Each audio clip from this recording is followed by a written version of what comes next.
રાજા હરિચંદ્રની ભૂમિ છે, આપ જોઈ શકો છો. આ મંદિર છે. કાશીનો બજારમાં હરિચંદ્ર વેચાણ હતા. એ જન્મભૂમિ છે. હરિચંદ્ર રાજાની ભૂમિ છે. જય સ્વામી ભોળાનાથનું મંદિર આપ જોઈ શકો છો. જય ભોલેનાથ. આગળ ચલી જાઓ, તમે આગળ ચલી જાઓ. આગળ સારી વિડીયો લો. હાલો આગળ ચલી જાઓ.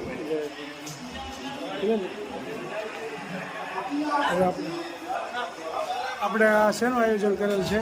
આપણે આજે આપણે યાત્રા ચલાવવાથી યાત્રા આવી નીકળી છે ને, બરોબર છે. એ ધારકણીના આપણા ગોવિંદભાઈ દેવરાજભાઈ ડોગરિયાએ 84નું જમણવારનું આયોજન કર્યું. બરોબર છે. હા હા, એટલે ગોવિંદભાઈ પટેલ દક્ષિણા દેવા નીકળ્યા છે. બરોબર છે. અને સરસ મજાનું આયોજન કર્યું છે. બરોબર. યાત્રાની આ બધા બ્રાહ્મણોને જમાડે છે. બરોબર છે. ખૂબ સરસ ગોવિંદભાઈ ડોબરી આયોજન કરે છે. આ કાશીનું ભણતર કરવાવાળા વિદ્યાર્થી છે, આપ જોઈ શકો છો. ખૂબ સરસ મજાનું આયોજન કરેલ છે અને યાત્રા આવી છે ચલાલાથી, તેને જમાડવાનું આયોજન કરેલ છે, આપ જોઈ શકો છો.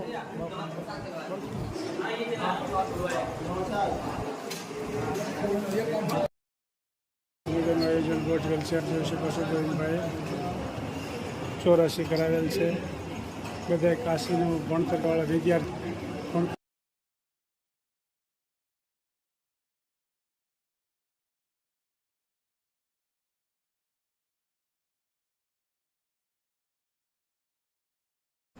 કાશી વિશ્વનાથ આવ્યા છે. હા હા, સમઢિયાળા ત્યાં અમારા બાપુ છે, બાપુને મળવા અહીંયા આવ્યા છે.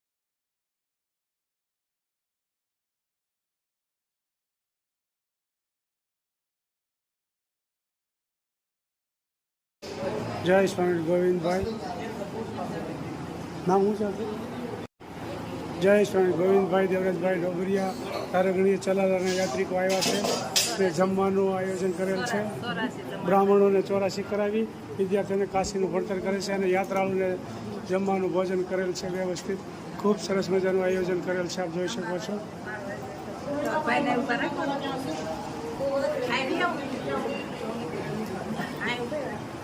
ખૂબ સરસ મજાનું આયોજન કરેલ છે, આપ જોઈ શકો છો. જય સ્વામી.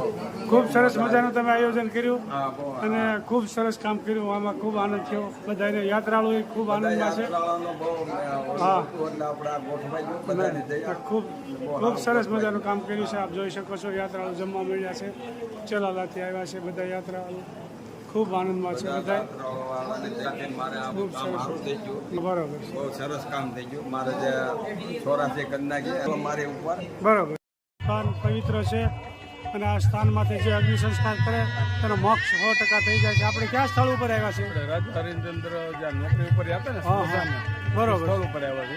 હા હા, અહીંયા 5 મિનિટ અને 5 મિનિટ 1 લાખ આવે છે. હા હા, બરોબર. ખૂબ મોટો આ શમશાન ઘાટ છે, આપ જોઈ શકો છો. 24 કલાક આ શમશાન એક જ ધારું ચાલુ હોઈ શકે છે. રાજા હરિચંદ્ર, સત્યવાદી રાજા હરિચંદ્રના રોહિતના અહીંયા અગ્નિ સંસ્કાર કર્યા હતા. એ સ્થાન છે. હરિચંદ્ર તારામતીનું દુનિયાભરમાં નામ પ્રખ્યાત છે.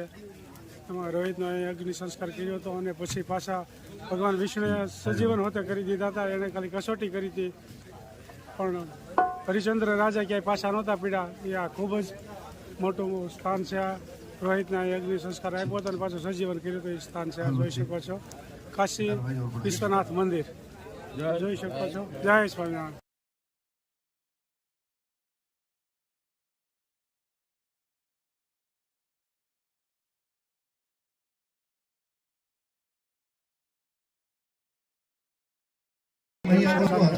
One and we go. Just do one photo. Yeah.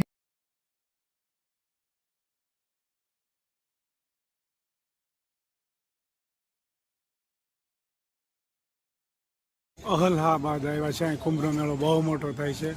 એ સ્થળ છે. ગંગા, જમના અને સરસ્વતી ત્રણેય નદીનું મિલન થાય છે, આપ જોઈ શકો છો. અલ્હાબાદ. અહીંયા શ્યામજી બાપુએ 3 ટાઈમ સંતોને જમાડ્યા હતા. આખા કુંભના મેળાનું એ સ્થળ છે. જય સ્વામી. જો ચલાલાથી યાત્રિકો અલ્હાબાદ પહોંચી ગયા છે. ખૂબ ઉત્સાહમાં સામે કાંઠે નાઈ આવ્યા. ગંગા, જમના અને સરસ્વતી એ ત્રણેય નદીમાં નાઈ આવ્યા અને ખૂબ આનંદ થયો. અહીંયા શ્યામજી બાપુએ કુંભના મેળામાં રસોઈ આપી હતી. ત્યારે અહીંના સંતોએ કીધું કે બાપુ તમે અહીં રસોઈ આપી ન શકો, અહીંયા તો બહુ માણસો લાખોની સંખ્યામાં હોય. ત્યારે શ્યામજી બાપુ એમ બોલ્યા કે એક નહીં, બે નહીં, 3 ટાઈમની રસોઈ મારે આપી છે. શ્યામજી બાપુ 3 ટાઈમ સુધી અહીં જમાડ્યા હતા કુંભના મેળામાં. ત્યારે ઇન્દિરાબેન ગાંધીએ પગમાં પડી ગયા હતા એવો પરચો શ્યામજી બાપુએ પૂરેલો છે. જય સ્વામિનારાયણ, જય સ્વામિનારાયણ, આનંદ કરી રહ્યા છે. જય સ્વામી. જય સ્વામિનારાયણ, જય સ્વામિનારાયણ. જોઈ શકો છો અલ્હાબાદ પહોંચી ગયા છીએ. સામે કાંઠે જવા માટે આવી ગયા છે અલ્હાબાદ. ત્રિવેણી સંગમ હોડીમાં બેસી ગયા છે, સામે કાંઠે નાહવા માટે જઈ રહ્યા છે. આપ જોઈ શકો છો ત્રિવેણી સંગમ, ગંગા, જમના અને સરસ્વતી એ ત્રણેય નદી અહીં ભેગી થઈ છે. એનું ખૂબ જ નાહવાનું બહુ મહત્વ છે. પ્રયાગરાજ ની અંદર આવી રહ્યા છે. ખૂબ સરસ મજાનું નદી ચોખ્ખા પાણીની છે. જય સ્વામિનારાયણ. હોડી આગળ આગળ વધી રહી છે. ચલાલાના યાત્રિકો ખૂબ જ ઉત્સાહથી યાત્રા સરસ રીતે સફળ થઈ રહી છે અને આગળ વધી રહ્યા છે. હવે ટૂંક સમયમાં પૂરી પણ થઈ જાય, 4-5 દિવસમાં. છઠ્ઠા મોસમમાંથી આમ તો આવી ગયા કહેવાય.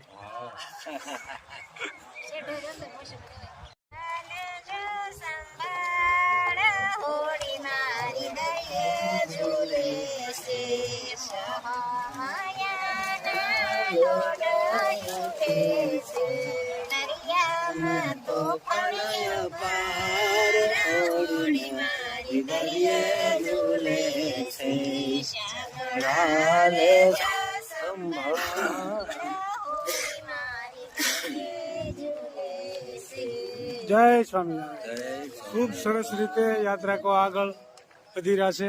જય સ્વામિનારાયણ. यमुना सरस्वती नो भाग को जो वैसे मिलाओगे हाथ अंदर करावा ओ काका हाथ अंदर रखो ना कर जाएगा करो जेमे कोई परसेंट मिलना है और का करते हाँ तो हाथ चला ठीक है चला ताकि मैं आप हम लोग जैसे बाल में चोटी बना तीन भाग करते ગંગા, જમના, સરસ્વતી ત્રણેયના કલર પાણીમાં જુદા જુદા પડે શકે છે. આપ જોઈ શકો છો. યમુનાજીનું પાણી કાળા કલરનું છે હમ, અને ગંગાજીનું પાણી છે ભૂરા કલરનું છે બરોબર. અને સરસ્વતી છે ગુપ્ત છે, નીચેના ભાગમાં વહી છે. બે નદીઓના દર્શન થાય છે. એક નદી બીજી નીચે હાલે છે. ગુપ્ત સરસ્વતીજી છે, એ નીચે એનો પ્રવાહ છે. નોખા નોખા કલરનું પાણી જોવા મળી રહ્યું છે. આપ જોઈ શકો છો ગંગા, જમના અને સરસ્વતી ત્રણેય નદી આમાં એક જ સાથે મળીને ચાલી રહી છે. ત્રિવેણી સંગમ કહી શકાય છે આને. जी शांत रहती है और गंगा जी का धारा तेज होता है કેમ? નાવડી ના નાઈ ઉતરીને પૈસા દેવો.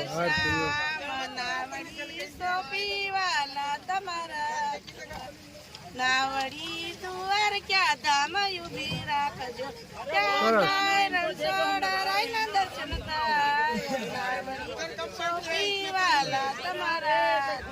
ખૂબ સરસ ગાયું. જય ખૂબ સરસ ગાયું. ચલાલાના યાત્રિકો ખૂબ મોજમાં છે અને ધીમે ધીમે યાત્રા આગળ વધી રહી છે અને હવે ધીમે ધીમે 2-3 દિવસમાં પૂરી પણ થઈ જાય.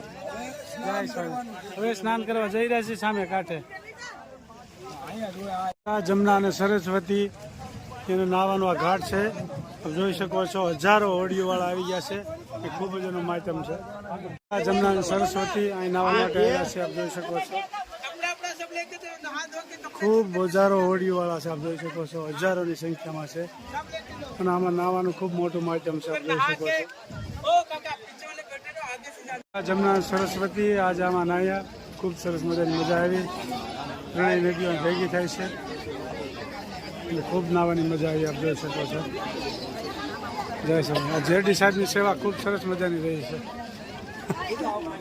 જય નાવાની બગડાટી બોલી રહી છે. આપ જોઈ શકો છો ગંગા નદી, ગંગા, જમના, સરસ્વતી.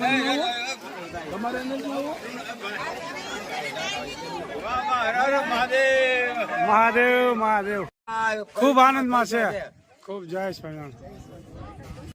જય સ્વામી. જો ચલાલાથી યાત્રિકો અલ્હાબાદ પહોંચી ગયા છે ખૂબ ઉત્સાહમાં. સામે કાંઠે નાહી આવ્યા ગંગા, જમના અને સરસ્વતી એ ત્રણેય નદીમાં નાહી આવ્યા અને ખૂબ આનંદ થયો. અહીંયા શ્યામજી બાપુએ કુંભના મેળામાં રસોઈ આપી હતી.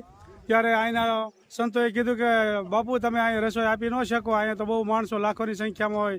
ત્યારે શ્યામજી બાપુ એમ બોલ્યા કે એક નહીં, બે નહીં, 3 ટાઈમની રસોઈ મારે આપી છે. શ્યામજી બાપુ 3 ટાઈમ સુધી અહીં જમાડ્યા હતા કુંભના મેળામાં. ત્યારે ઇન્દિરાબેન ગાંધીએ પગમાં પડી ગયા હતા એવો પરચો શ્યામજી બાપુએ પૂરેલો છે. જય સ્વામિનારાયણ બધા ભક્તો જય સ્વામિનારાયણ આનંદ કરી રહ્યા છે. જય સ્વામી જય સ્વામિનારાયણ જય સ્વામિનારાયણ જય સ્વામિનારાયણ.